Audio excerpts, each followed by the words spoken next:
ব্যক্তি আমি যদি পছন্দ করতে যদি আমারে কেউ পছন্দ করে একটু কোনো প্রবাসী ভাইরা আমারে পছন্দ করে আমার পাশে দাঁড়িয়ে একটু আমার প্রেম করুক বিয়ে করুক একটা ছেলে পালে বিয়ে করবো যাতে আমার পাশে ফ্যামিলির পাশে দাঁড়াইতে পারে।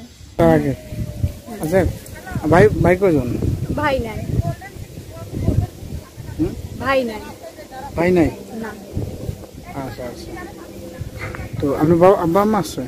এই মা আছে, বাবা বিয়ে করে চলে গেছে, বললাম না বাবা বিয়ে করে চলে গেছে, আম্মু আছে, নানি আছে, ভিতরে করি নাই।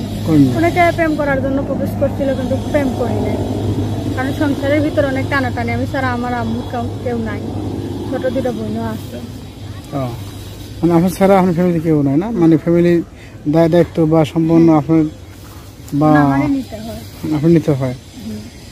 তো আপনি প্রেম করার মতন সুযোগ পান না বা সুযোগ থাকলেও করতে পারেন না এখন, কিন্তু আমি প্রেম করি নাই। এখন যদি কোনো ব্যক্তি আপনি যদি পছন্দ করতে চায় বা যদি আমারে কেউ পছন্দ করে একটু কোনো প্রবাসী ভাইরা আমারে পছন্দ করে সহযোগিতা করে আমার পাশে দাঁড়িয়ে একটু আমার প্রেম করুক বিয়ে করুক যদি চায় তাহলে মনে করো ওরকম একটা ছেলে পালে বিয়ে করবো, যাতে আমার পাশে একটু দাঁড়াইতে পারে, আমার ফ্যামিলির পাশে দাঁড়াইতে পারে। আচ্ছা আচ্ছা যাক, আমরা অনেক কথা শুনলাম আমার কাছ থেকে, আরো শুনবো আপনার কিছু কথাগুলো। তো দর্শক আমরা জানি ওনার মুখ থেকে, তো আপু আর কি কি বলার ইচ্ছা আছে বা কি বলতে চান? আর কি বলার ইচ্ছা আছে, আমি কই যে কোন প্রবাসী ভাইরা আমারে ফোন দিয়েন, কোনো ভাইয়ে আমারে মনে করেন যে খারাপই করে মনে করো, কোনো ফোন উদ্দেশ্য করে যে ফোন না দিলেই অনেক খুশি হই, কারণ আমি অনেক কষ্ট করে বড় হয়েছি, আমার পাশে দাঁড়াবার মতো কেউই নাই।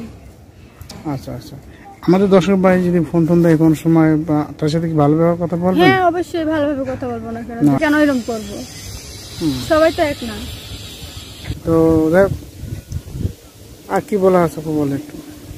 আর কি বলবো, এখন এইটুকুই বলি যে কেউ খারাপ উদ্দেশ্য নিয়ে ভাইয়েরা কেউ আমার ফোন দিয়েন না, যদি আমার পাশে দাঁড়াইতে মনে চায় একটু দাঁড়িয়েন, একটু সহযোগিতা করেন, অনেক কষ্টেই আমার দিনকাল চলতেছে, দয়া করে আমার কেউ খারাপ উদ্দেশ্য নিয়ে ফোন দিয়েন না।